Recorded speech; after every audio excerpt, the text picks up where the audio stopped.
on to one more factor now. That there are people living under the freeways and in the forests and the green belts. They are called the people that live in the jungle. They are the houseless folk that cannot live in sheltered housing.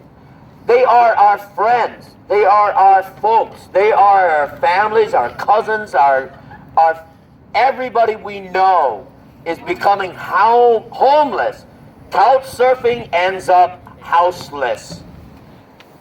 When you're couch surfing because you can't pay rent, then you are a homeless folk by the government standards.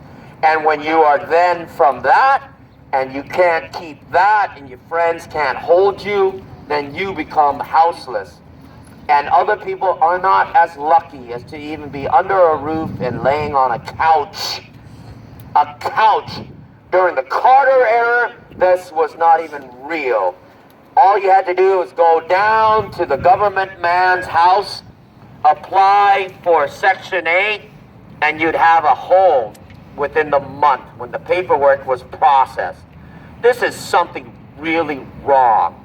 In 1970s, when we could just get housing, and there was no such term as called shelter or tent city, this is really wrong to all of us.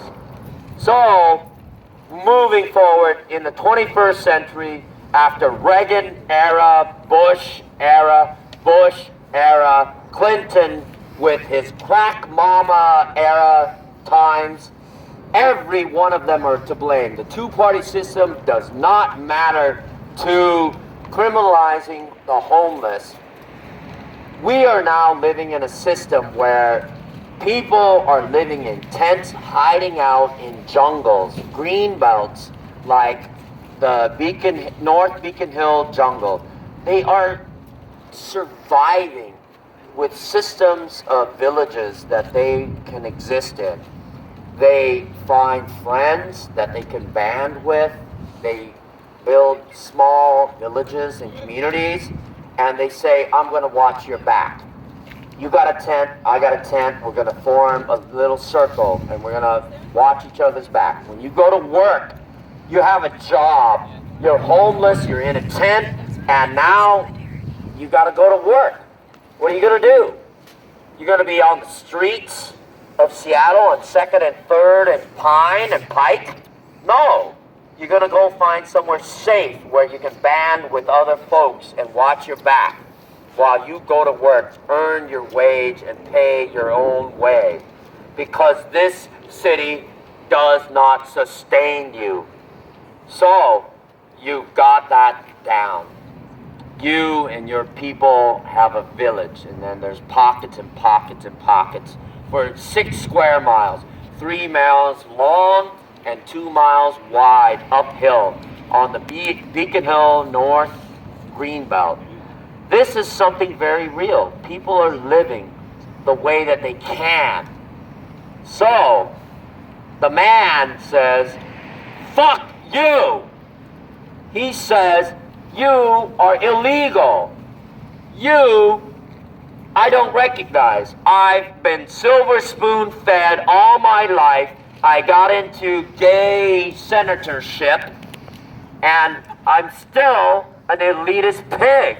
Doesn't matter of what my my sexual politics or what my other politics are.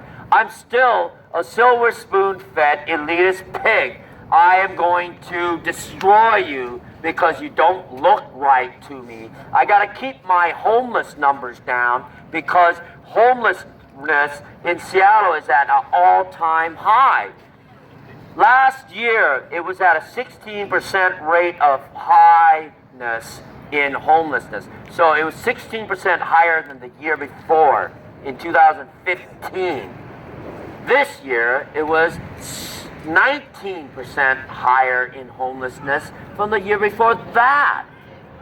So the mayor is looking at capping just homelessness in general. He's at an emergency rate of keeping his numbers down, not keeping humanity up. This mayor is looking at his numbers like he was when he was a senator. He's looking at political public relations. So he's saying by the next annual January homeless count, I want to keep my numbers low. So I'm going to do sweeps at a record high. This Mayor Murray Murder is at an all-time high for all Seattle mayors. He has the highest rate of sweeps in all of Seattle's history. He is sweeping human beings from the streets and from the encampments at a record high. He's beat like Mayor Nichols, which we nicknamed a tent city after. Nicholsville was named after Mayor Greg Nichols. Right now, Mayor Murray deserves the whole city to be named after him. Mayor Ed Murray, tent cities, all of us, and the village, and the encampments, and the greenbelt. Sweepsville. This man is Sweepsville, and his police chief should be called Sweeps O'Toole. So thank you very much. Anybody else have a story that they want to talk about in terms of tent cities, homelessness, or even the infringement on the risk of homelessness? This is the time to speak out, and I'll hold the mic for you, because we are holding intentional space in terms of all of our experiences in housing, homelessness, and the rent is too damn high.